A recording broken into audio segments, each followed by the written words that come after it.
The money is the same whether you earn it और scam it.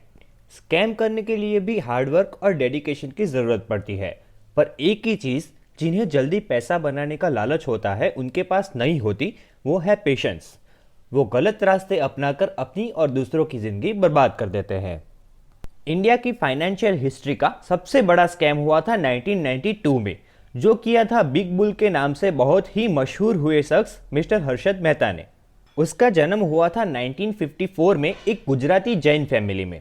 Harshad ने मुंबई की Lajpat Rai college से बीकॉम करने के बाद अपने करियर की शुरुआत की मुंबई की न्यू इंडिया एश्योरेंस कंपनी में as a sales person.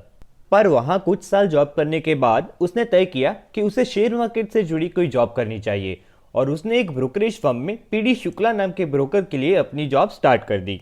Harshad ने 20 साल में इंडियन शेयर मार्केट में एक ऐसा मुकाम हासिल किया कि मीडिया ने उसे Amitabh Bachchan of the stock market का नाम दे दिया। 1984 में हर्षद मेहता बॉम्बे स्टॉक एक्सचेंज का ब्रोकर बन गया और उसने अपनी फर्म बनाई grow more research and asset management, और 1986 तक उसने एक्टिवली मार्केट में ट्रेड करना स्टार्ट कर दिया। 1990 तक तो कई बड़ी हस्तियां भी उसकी फर्म में इन्वेस्ट करके उसकी सर्विस का फायदा उठा रही थी, जिसमें से एक नाम है तब के मिनिस्टर मिस्टर पी चिदम्बरम।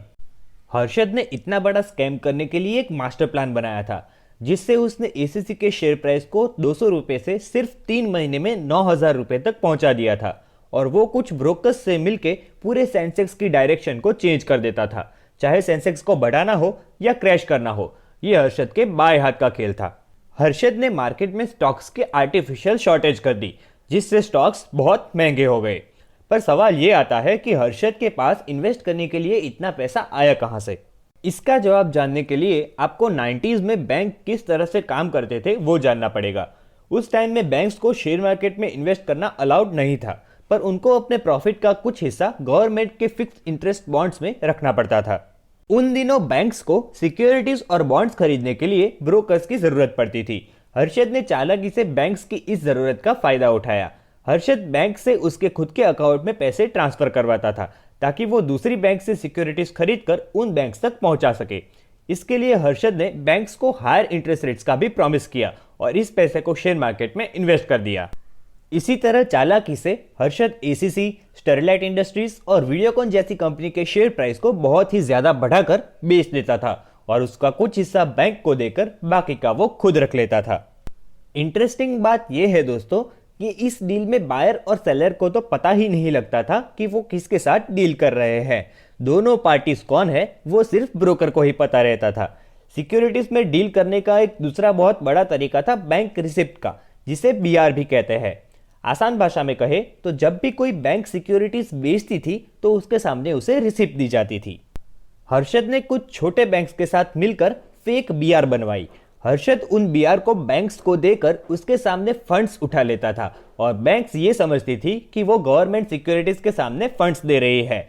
इन पैसों से स्टॉक्स के भाव ऊपर चढ़ाए जाते, और जब बैंक्स को पैसे वापस करने का टाइम आता तो इन्हें बेचकर हर्षद बैंक्स को पैसे लौटा देता।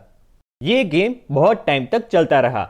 जब तक स्टॉक्स के भाव बढ़ते रहे, किसी को हर्षद की इस चाल का पता नहीं चला। पर 23 अप्रैल 1992 को जर्नलिस्ट सुचेता दलाल ने टाइम्स ऑफ इंडिया में एक आर्टिकल लिखकर हर्षद मेहता की ये पोल खोल दी। ये आर्टिकल पब्लिश होने के बाद कई बैंक्स को पता चला कि उनके पास जो बीआर है उसकी कोई वैल्यू ही नहीं है। पर तब तक हर्षद बैंक्स को करीब 4,000 करोड़ का चूना लगा चुका था। पार्लियामेंट में इस स्कैम को लेकर काफी हंगामा हुआ और हर्षद मेहता को फाइनली जेल भेजा गया।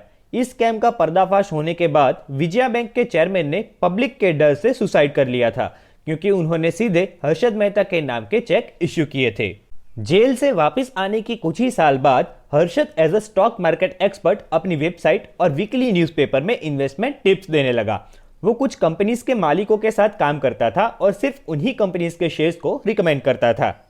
हर्षद मेहता 31 दिसंबर 2001 को थाने की जेल में क्रिमिनल कस्टडी में था, और हार्ट अटैक आने पर 47 इयर्स की एज में उसकी डेथ हो गई, और वो अपने पीछे कई राज दफन कर गया।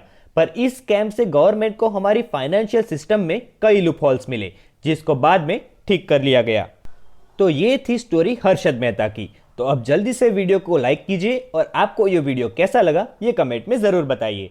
Thanks for watching.